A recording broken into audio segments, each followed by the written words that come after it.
So AI karate, what's that all about?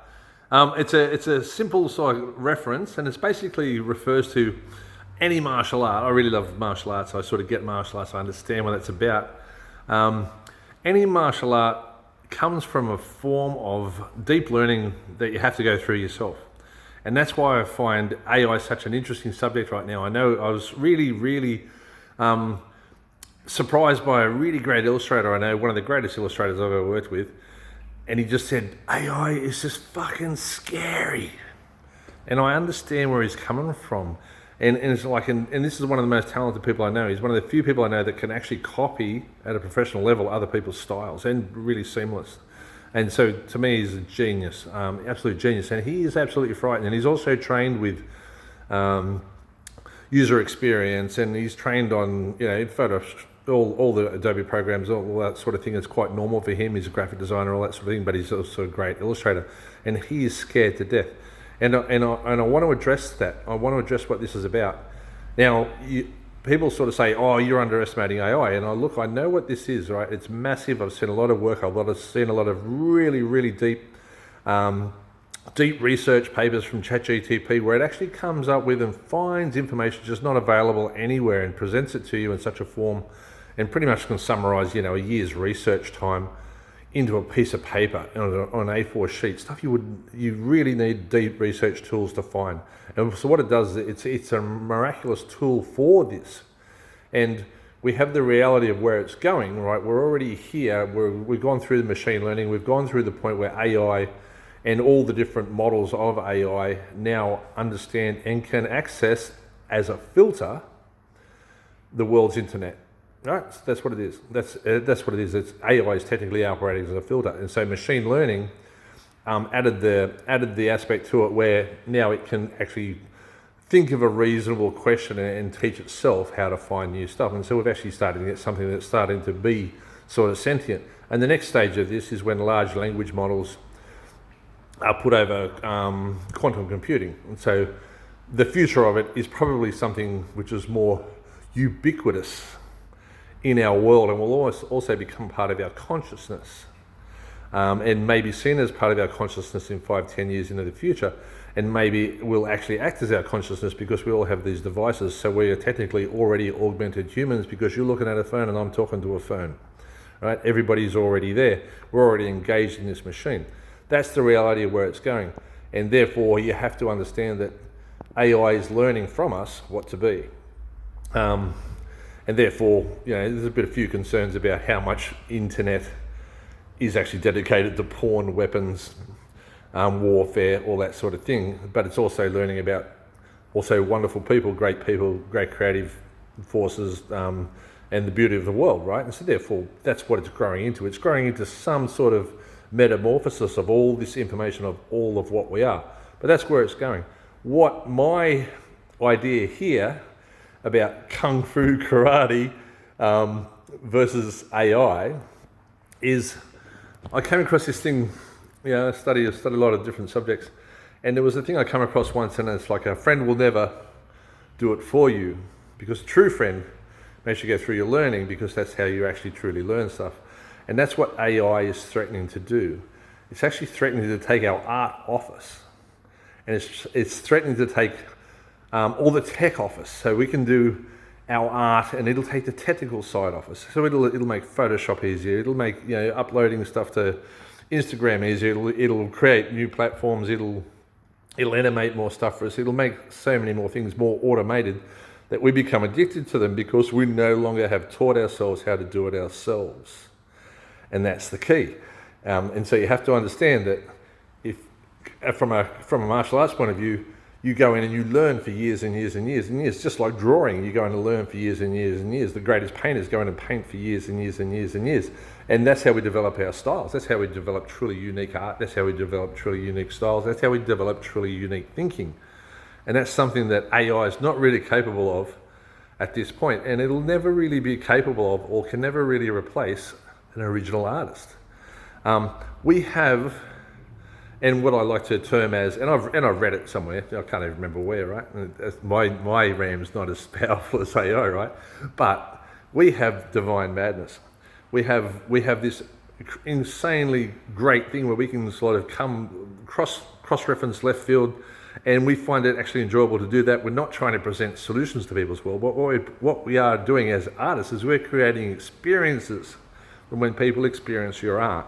And that might be music, it might be poetry, whatever your weapon is. But if it's yours and it's truly unique, we're creating experiences. So what we are doing is we're creating questions at the other end. We're creating something where somebody looks at your portrait and goes, wow, what is that about? Right, so we create this interactivity. We also have this other thing with human beings where our interaction with multiple creatives together in a room, and everyone's creative. A lot of people try to deny it and a lot of people hide from it, but everybody's creative. But you get multiple human beings in a room, and we will exponentially expand an idea. And that's something you have to understand. Like AI, technically, as brilliant as it may seem, will cancel itself out. There's no use running two AI programs next to each other because they're doing the same thing, right? And that's where we're different. But going through the work, we develop our art, we develop our style. And I've found that we need to find our process. So if you're going to be a poet, you study poets, you see what they do, and you find the formats and you work within those formats, and you expand into that your ideas, and you expand into that your creativity. It's like an architect works on a sloping block with a 17 floor height limit. It needs this many car spaces, this much commercial, blah, blah, blah. That's how you create great architects. It's not from the open slather we can do anything. It's from the restrictions in the art that we find putting our artwork into those restrictions. We learn how to really develop and what our styles really are.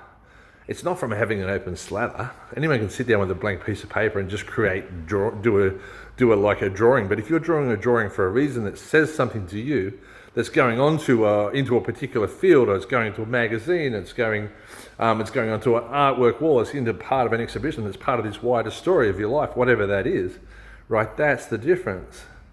It's like you're actually creating something for a reason, and every interpretation, every viewer creates therefore their own interpretation of that. And that's what it means to be an artist. Like Bukowski is not going to come out of a filter. Pizarro is not going to come out of a filter.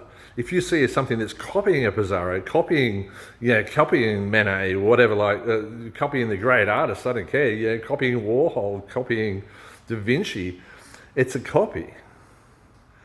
It's a copy. And that's the thing, it's like, it's always going to be zeros and ones, and it might be the deepest data field in the world, and the greatest, most powerful algorithm in the world that has ever been seen in history, obviously. But it's never going to be an original stroke of genius. And that genius, like it takes you 20 artworks to create one piece of genius, I know. But hey, what else you got to do? But you learn the art, you put it through a process. Like I really love teaching screen printing because I pushed it through a process. Through that process, we find out what your style really is. And you do it once and you go, wow, and you see it and you go, wow, now I know what to do, right? Then you do it twice. And then you start to look at your style, and then you think, okay, now I'm starting to develop my style. I know really where I want to go with this. You start choosing better t-shirts, you start choosing better garments, you might make your own garments, you rethink your audience, whatever that is, right? But the thing is, this is a process that continuously grows and flows. And like once you've got that first piece out and you're really starting to define your style, and I'm talking about dragging that piece out of your brain that had been in there for 37 years or 16 years or 5 years as a graphic designer, in which you always say, oh, I've got the greatest t-shirt in the world, but it's still in here. You got to get it out and put it through a process. Like how many designers do you know with the hard drive full of art, which has not seen the light of day? That's the thing, you drag it out into the light of day, you put it on something like I like putting stuff on t-shirts or in the posters, and the whole idea of those t-shirts and posters, like the posters, this is about exhibitions. The t-shirts is about somebody putting it on, walking down the street and saying, this is my favorite t-shirt. We're not shooting low here.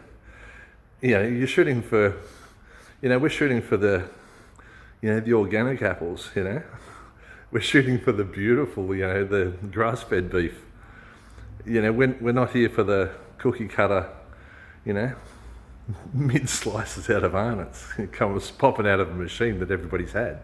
You know, we're looking for the new, the unique, the organic, the absolute left field, revolutionary, protest, endearing, beautiful piece of work that can only ever come out of a human.